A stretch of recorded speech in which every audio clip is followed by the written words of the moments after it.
how do they, once they've gotten chosen, they've gone through selection, they've gotten their training, how do they make it to the United States? Because I think a lot of people right now, the borders are shut down. We've cut it all off. We're good to go. There's no way they can slip through. We're good. What's military on the southern border? How do they get there? How do they get over here? Yeah, I mean, there's a number of ways. There's obviously rat lines. It could be from Afghanistan, Iran, Turkey, and we've even seen them from Libya. So the terrorists kind of go to one of them and they launch off. Most of the time they launch off and they go to Latin America and come up. Sometimes they launch off and they get official visa. So they might go through Europe and maybe be refugees at first, and then they might come through Canada and come in legally. Or we have had terrorists evacuated by the U.S. government who are non-Afghan as Afghans in the process. So we also evacuated a number of these Al-Qaeda and ISIS figures ourselves. Our government put them on our military bases in Ramstein and Qatar and brought them here, which is going to blow the American people's minds when we have dead terrorists and they ended up being shepherded out by the U.S. government. So there's multiple processes. They prefer, if they can, legal. Now, another thing is we always focus on Afghanistan, but remember, there is also a special immigrant visa pipeline for Iraq. ISIS has also used the Iraq pipeline and sent ISIS members through that SIV process. So it's not just the Afghanistan process that's compromised. It is also the Iraqi. Now, I just want to explain to you how this compromise works really quick, okay? So if you're a normal person, it's pretty cheap, maybe 8,000 or 9,000. You can get like fake HR letters that, let's just pick Bagram because everyone's talking about it. You worked at Bagram for a year as a cook. They fill it out, they submit it. So it's pretty cheap if you have no criminal background. If you're ISIS, it costs kind of between like 10,000 and 19,000. You pay for this paperwork to come here. If you're Al-Qaeda, it costs between 20 and 40,000. Wow. You get fake documents, but they're real, and you can come into a legal U.S. process that's just fine. Now, here's why it's so easy to exploit. For some reason, the U.S. government made the standard that you only had to work 1 year ever for our government in Afghanistan. Think about that. When I was in the CIA, for many years, I went overseas to this one location, and we had a really great squared away local. After 20 years, CIA gave him a SIV, which makes sense. Long time, long vetted, long service. Yep. These year ones, people don't know them. They're not vetted. You could have any real job in these military bases. So it's such a broken system. There's also a lot of corruption. There's Americans who took money to write fake letters, etc. All these contract companies who are based in Afghanistan are taking money from Al-Qaeda and ISIS. So it's a real compromised pipeline. Wow. All right. So they make it over through all those variables. Once they get in, I mean, and I think, there was just a hearing on Capitol Hill, I think last week or the week before, where, a congressperson identified that out of the 400,000 missing kids, they've identified like 220,000 of them.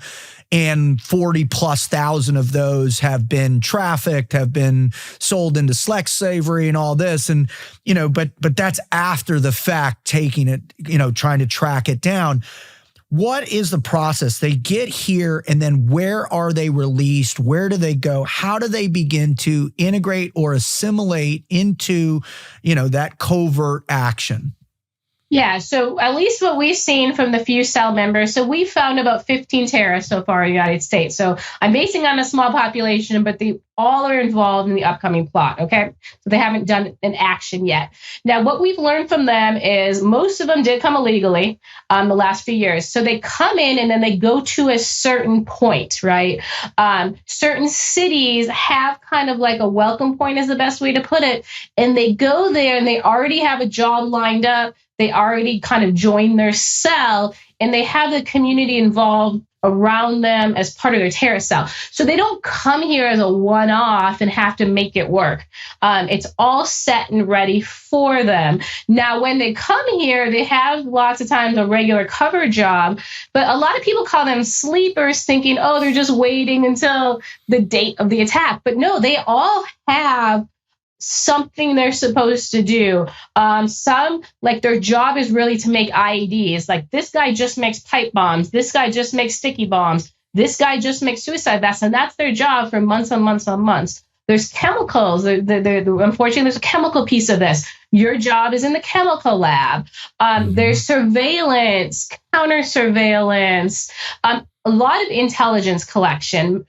Remember, they want to go into veteran communities. Well, a piece of the part of going into veteran communities, there are certain veterans they are interested in targeting.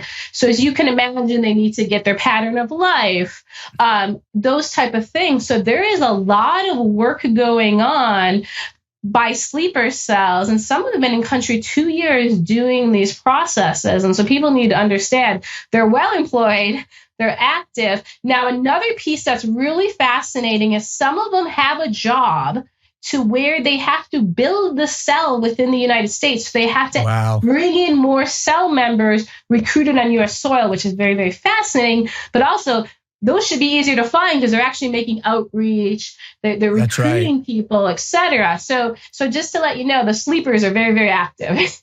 Yeah. I think, when we see those ideas of Dearborn, Michigan, that have, the streets are covered with midday call and they block the streets, and you're like, all right, then it's the local mosque. That's the traditional place. Is that if you're in quote sleeper cell, are you going to facilitate or utilize the cultural pockets within these different cities? Or will they be independent? Will they be unique? Will they be, the one or two people living in an apartment, in some random city away from those larger pockets of what, American citizens will be like, oh, well, that's a unique pocket of foreigners that is what it is, right? Like in Portland, there's a large contingency of Somalis, right? Wherever it is that what they utilize to help foster not only the financing, but the relationships to be employed, also the ability, the outreach, community outreach to bring people in? Is that, or is it ultra covert, low profile stuff? Yeah, first off, they wanted to do the complete opposite of 9/11. So they're not going to put like 3 people in a small town and then people like, these guys are strange, they're not fitting in, they're not joining anything, they don't seem to be getting jobs. Like, that's over, right? So they are all in communities where they make sense. Now, that doesn't mean they're in fully Muslim communities or housing, of course. So, because remember, these are going to be very westernized people. So this isn't going to be someone who comes off as a very extreme Islamist, right? That's not his cover. So he's going to be able to hang out in New Orleans just fine, right? So people have to stop focusing on they're in these Muslim-only communities. Like that's like just not how it's working, especially the ethnicities I know here, like the Somali I know that's here is not in one of the Somali communities, right?